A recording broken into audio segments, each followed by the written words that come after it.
Зөрчилтэй хосуудын хувьд за салжуул өстой бүх юм болчих юм байна гэдэг байдлаар асуудал тандах гэдэг.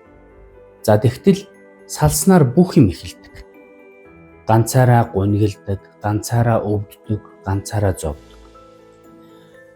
Гэр бүлийн харилцааны талбар дах бүх асуудлуудыг ганцаараа урддаг. За хүүхдийн хүмүүжлийн асуудлыг ганцаараа, нөгөө цэцэрлэг сургуулийн асуудал гээл.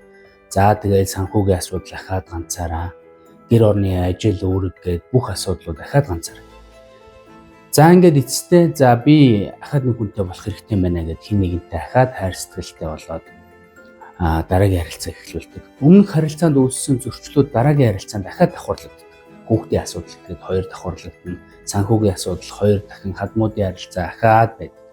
Тэгэхээр ер нь бол анхныхаа харилцаанд үүсэж байгаа яг энэ зөрчлүүдийг боддоор шийдвэрлэж зөв эерэг арга замаар шийдэж явах нь хосуудын хувьд бол хамгийн чухал байдаг шүү. Ингэж чадаагүйгээс үүдээд дараагийн нөгөө дахин гэрэлсэн гэр бүлийн асуудал үүсдэг. Дахин гэрэлсэн гэр бүлийн асуудал бол тусдаа яригддаг, ахаад давхар ачаатай ийм харилцаа гэдгийг санаж анхныхаа харилцааг тордорой.